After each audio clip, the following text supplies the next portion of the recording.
In this video, I'd like to show you how to analyze ventricular function if it hasn't already been done as part of pre-processing. First, from the list on the left, I'm going to select just the short axis series. And then from the ribbon, I'm going to choose the third icon, which is for function. And then I'm going to click on the lightning bolt. The lightning bolt tells the computer to automatically perform segmentation of the LV endocardium, epicardium, and RV endocardium. There's a notice here which reminds you that you're responsible for ensuring the accuracy of the segmentation.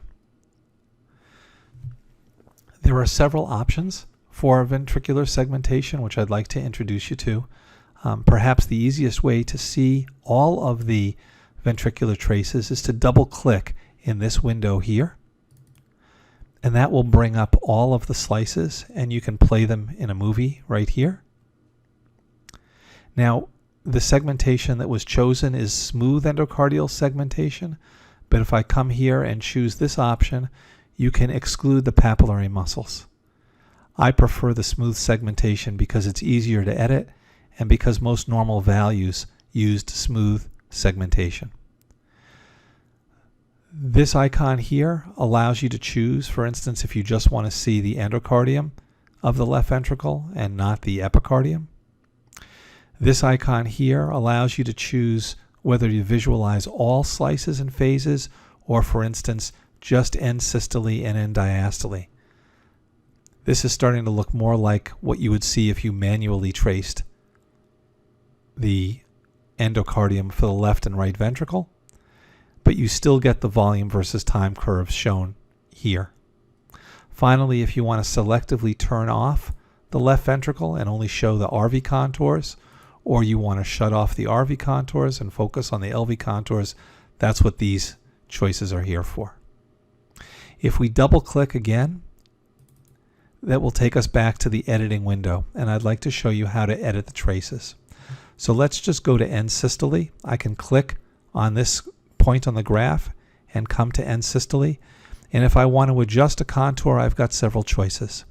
One is I can select the contour and simply draw with the mouse what I think the contour should be. And if I move the cursor outside of the image, it will accept the edits. If I want to use a nudge tool, I can do that as well. If I highlight the region of interest and then I right click on it, I can choose the nudge tool option, and then I can, for instance, come here and use the nudge tool to edit the contours. And this will be my default in the future. Again, if I move the cursor out of the window, it will accept the edits. And if I do this again, it will remember to use the nudge tool as my default. I actually prefer not to use the nudge tool and to be able to draw the contours. If I want to add an endocardial trace, for instance, I can come up here, and if I want to draw this as the endocardial trace, I can come here and simply draw a region of interest, and I can edit it however I like. And again, if I move it out of the window, it will accept the edits. A nice feature for dealing with the base of the heart is being able to draw the base on the long axis images. So I can choose this icon, which marks the mitral valve annulus, click on it, and come over here to the cross-reference view and choose what the base location is. And then you can see on other phases how it was applied and see if you agree. If you want to adjust it, you can adjust it. And you can see it smooths out the volume versus time curve. We can see the effect of the basal line of the left ventricle on the short axis volumes. If we look here in the upper left-hand corner, we can see that this red contour corresponds to 14.3 mLs, and it contributes 100% of its area to the volume measurement.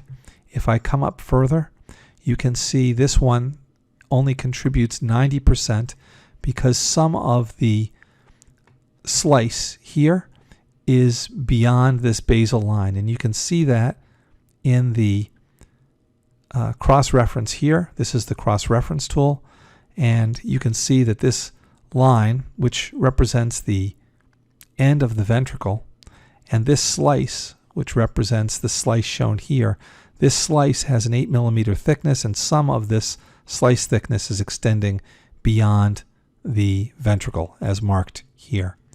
Another nice feature is that you can choose more than one long axis view to mark to get the angulation of the mitral valve annulus. You can come here again, and you can go ahead and mark the ventricle here. And again, you need to check and make sure that all of the phases are traced accurately. And you can see it will then use both this line and the other one to determine the base of the left ventricle. And we can do the same thing for the right ventricle using this icon here. I can come here and draw the base of the right ventricle. Again, I want to check on these phases and make sure that I'm happy with the traces, and if I want, I can adjust them and they will update all of the traces. So now it looks pretty good. And you see in this case we're getting an LV stroke volume of about 60 mLs and an RV stroke volume of about 49 mLs. And if I look at the flow results here, you can see that I'm getting a QS of about 52 cc's and a QP of about 51 cc's. So we have pretty good agreement between the LV stroke volume, the RV stroke volume, the aortic flow, and the pulmonary artery flow. Now, what happens if there's an arrhythmia or not all the phases agree in terms of end diastole and end systole? They're not consistent. Well, we could go back here and again look at all the phases and all the slices, and I can introduce you here to matrix mode, and then this would allow you to individually choose, if you like, by choosing this icon here. You can then individually choose slice by slice what phases should be end systole and what phases should be end diastole. So you have individual control as to what you call end diastole and end systole.